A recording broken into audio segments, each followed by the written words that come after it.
Cinema মানেই মানে Bangla cinema আমাদের দেশের যদি বলি, ওপার বাংলাতেও দারুণভাবে চঞ্চল চৌধুরীকে আমরা দেখছি ভালো ভালো কাজ করতে। বাট বাংলাদেশের কথায় যদি আসি, দারুণ, তার আগে আমি একটা কথা বলি, সেটা হচ্ছে দারুণভাবে দেখছি বলতে আমার একটা মাত্রই সিনেমা, কলকাতাতে একটা মাত্র সিনেমায় আমি অভিনয় করেছি, সেটা করে সেরা পদাতিক, সেরা অভিনেতার পুরস্কার পাওয়া হয়েছে কিন্তু। হ্যাঁ, দুই বাংলাতে, মানে বাংলা ইন্ডাস্ট্রিতেই কিন্তু সেরা অভিনেতা। আর এই ব্রাত্য বসুর যে শেকর, যে সিনেমাতে আমি অভিনয় করে এলাম, এটা হচ্ছে দ্বিতীয় ছবি আমার। আর অনেক আগে আমি 2011 সালে একটা ছবি রিলিজ হয়েছিল, মনের মানুষ, গৌতম ঘোষ পরিচালিত, সেটা যৌথ প্রযোজনার ছবি ছিল। এছাড়া কিন্তু আমি কলকাতায়, অনেকে মনে করে যে বোধহয় আমি অনেকে মনে করেন যে আমি বোধহয় কলকাতাতেই কাজ করি বা ওইখানকার ইন্ডাস্ট্রিতে আমি না, আমি মাত্র 2টো কাজ করেছি। আর যে কাজগুলো যায় আমি বলে নেই, শেষ করি, আমি তো ইনফরমেশন দিয়ে দিচ্ছি। এটাই মজা, এই কারণেই আমি অপেক্ষায় ছিলাম। কাহিনী আছে, কারণ তোমরা তো একটা ফরম্যাটের কথা বলো, ফরম্যাটের ভেতর দিয়ে, আর আমি হচ্ছে মন খুলে আমার যা বলতে ইচ্ছা করে অর্গানিক ওয়েতে।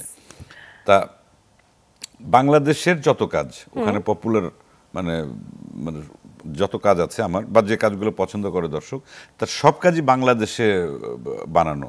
ডিরেকশন বা যেমন হাওয়াজ সিনেমাটা বাংলাদেশের, মনপুরা, আয়নাবাজি, যেগুলো এখন ওখানকার স্ট্রিমিং প্ল্যাটফর্মগুলোতে আছে এই ছবিগুলো।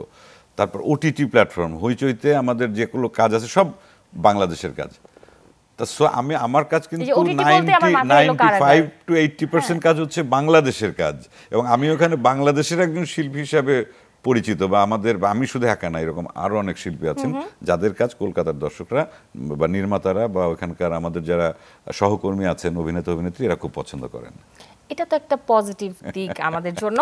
আর এই জায়গাটা থেকে ধরেই আমি বলতে চাচ্ছিলাম যে বিষয়টা কিন্তু এরকম যে বাংলা চলচ্চিত্রে চঞ্চল চৌধুরীকে ছাড়া আসলে হচ্ছে না। এটা চঞ্চল চৌধুরীকে লাগবেই এই মুহূর্তে। কিভাবে, আমি যদি একটু বুঝিয়ে ভেঙে বলি, যে আন্ধার সিনেমা, হ্যাঁ, সেখানে সিয়ামের সাথে চঞ্চল চৌধুরীর একটা কেমিস্ট্রি লাগবেই। হ্যাঁ, গল্পের ভিত গড়তে, হ্যাঁ, গল্পের মজাটা দিতে। সিয়ামের না, এটা ওই কোন চরিত্রের সঙ্গে চরিত্রের হয়তোবা যে কিন্তু ওই চরিত্রটার জন্য তো চঞ্চল চৌধুরীকেই বেছে নিচ্ছে, তাই না? দম সিনেমাতেও নিশোর সাথে চঞ্চল চৌধুরীকে আসলে লাগছে, হ্যাঁ লাগছে আমাদের কিন্তু।